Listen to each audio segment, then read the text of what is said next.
ശാന്തി.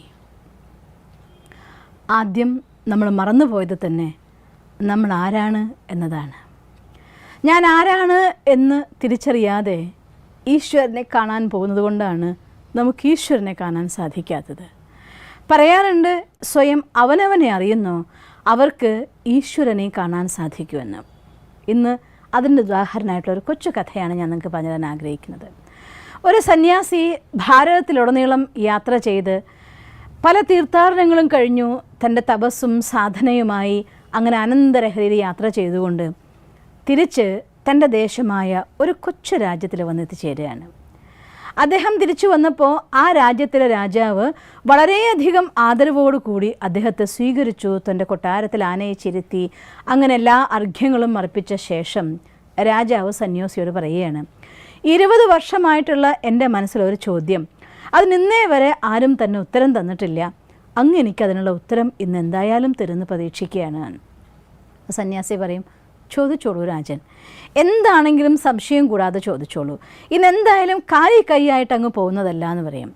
അപ്പോൾ രാജാവ് കുറച്ച് അഹങ്കാരത്തോടുകൂടെ പറയുകയാണ്, അങ്ങ് ഭഗവാനെ കണ്ട ആളാണല്ലോ, ഭഗവാനെ അറിയുന്ന ആളാണല്ലോ. അപ്പോൾ അദ്ദേഹം പറയും, തീർച്ചയായിട്ടും ഭഗവാനുമായി മനുഷ്യന്മാരുടെ ബന്ധം ചേർക്കൽ തന്നെയാണ് എൻ്റെ ഡ്യൂട്ടി തന്നെയാണ്. അപ്പോൾ അദ്ദേഹം പറയും, എന്നാൽ എനിക്ക് ഈശ്വരനെ കാണണം, ഈശ്വരനെക്കുറിച്ച് മനസ്സിലാക്കിച്ചു തരാൻ നോക്കരുത്, എനിക്ക് ഈശ്വരനുമായിട്ട് നേരിട്ടുള്ള കൂടിക്കാഴ്ച നടത്തണം. അത് എപ്പോൾ സാധ്യമാക്കും ചോദിക്കുക. അപ്പോൾ സന്യാസി തിരിച്ചു ചോദിക്കും, ഇപ്പം തന്നെ വേണോ അതോ 2 ദിവസം കഴിഞ്ഞിട്ട് മതിയോ എന്ന് ചോദിക്കും. അപ്പോൾ അദ്ദേഹം പറയും, അങ്ങേക്ക് ഞാൻ പറഞ്ഞത് മനസ്സിലായില്ല എന്ന് തോന്നുന്നു. ഞാൻ ഈശ്വരൻ എന്ന് പേരുള്ള ഒരാളെക്കുറിച്ചല്ല ഉദ്ദേശിച്ചത്, സാക്ഷാൽ പരംപിത പരമാത്മാവിനെ എനിക്ക് കാണിച്ചു തരുമോ എന്നാണ് ഞാൻ അങ്ങയോട് ചോദിച്ചതെന്ന് പറയും. അപ്പോൾ അദ്ദേഹം പറയും, തീർച്ചയായിട്ടും ഞാൻ പറഞ്ഞല്ലോ, ഈശ്വരനുമായി കൂടിക്കാഴ്ച നടത്തിപ്പിക്കലാണ് എൻ്റെ ഡ്യൂട്ടി തന്നെ.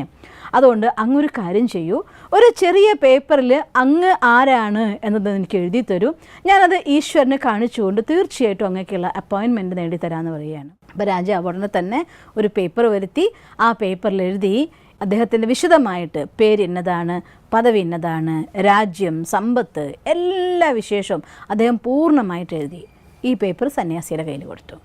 സന്യാസിയെ ആ പേപ്പർ വാങ്ങി വായിച്ചു നോക്കിയിട്ട് പറയുകയാണ്, എനിക്ക് ഇത് വായിച്ചു നോക്കിയപ്പോൾ ഇത് മുഴുവൻ അസത്യമാണെന്നാണല്ലോ തോന്നുന്നത് എന്ന്.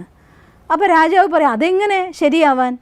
അപ്പോൾ അദ്ദേഹം ചോദിക്കും, നിൻ്റെ പേര് ഞാൻ നാളെ വേറെ പേരാക്കിയെന്ന് വിചാരിക്കുക, അപ്പം നീ മാറുമോ എന്ന് ചോദിക്കുകയാണ്. അതെങ്ങനെ മാറാൻ?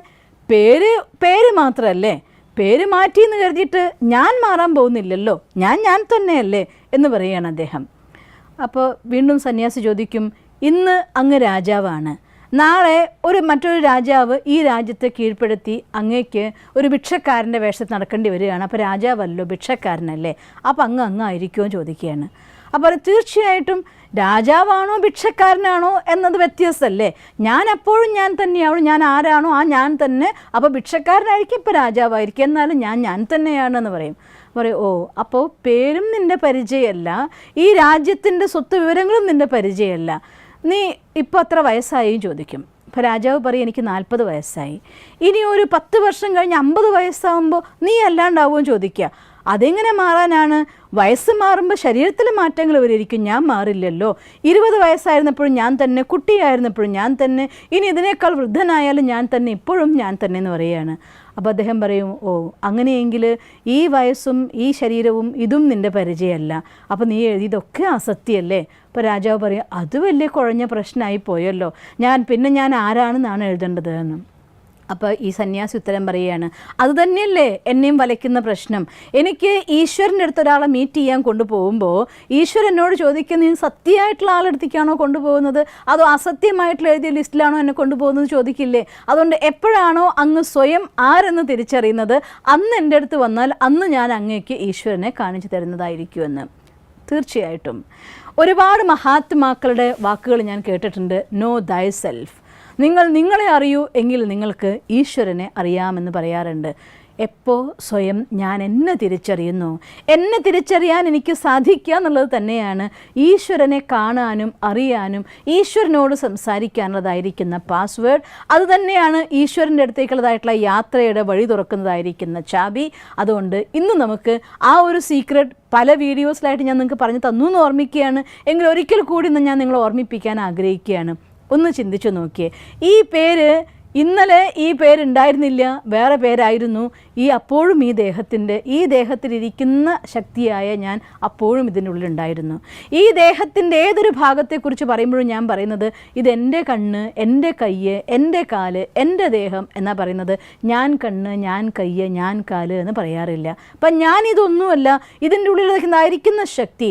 ഉടമസ്ഥൻ ഒരു കാറിൻ്റെ ഓടിപ്പിക്കുന്നതായിട്ടുള്ള ഡ്രൈവർ പറയും ഇത് എൻ്റെ കാറെന്ന് പറയുന്നു. ഡ്രൈവറും കാറും വേറെ വേറെയാണ്. വീട്ടിലിരിക്കുന്ന ഓണർ പറയുന്നു ഇതെൻ്റെ വീടെന്ന് പറയുന്നു.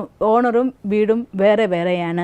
ഞാൻ എന്നത് ഉടമസ്ഥനും എൻ്റെ എന്നത് ഉടമസ്ഥതയുള്ള വസ്തുവിനെയും കാണിക്കുന്ന സാധനമാണ്. ഈ ദേഹത്തെക്കുറിച്ച് നമ്മൾ ഓരോരുത്തരും എൻ്റെ ശരീരം എന്ന് പറയുന്നെങ്കിൽ ഞാൻ ഈ ശരീരമല്ല, ഞാൻ ഈ ശരീരത്തിലിരുന്നു കൊണ്ട് പറയുകയാണ് ഇതെൻ്റെ ശരീരമാണ് എന്ന്. അപ്പം ഏത് സമയത്ത് ഞാൻ എന്ന സത്യത്തെ, ഞാൻ എന്ന് പറയുന്നത് നശിക്കുന്ന ദേഹമല്ല, ഇതിനുള്ള ചൈതന്യ ശക്തിയായ ആത്മാവാണ് എന്ന് തിരിച്ചറിയുന്നു. ആത്മാവിൻ്റെ കണ്ണുകൊണ്ട് നിങ്ങൾ കാണാൻ പഠിക്കുന്നു എങ്കിൽ സ്വയം നമുക്ക് നമ്മളെ കാണാം, പരംപിത പരമാത്മാവായിരിക്കുന്ന ഭഗവാനെയും കാണാം.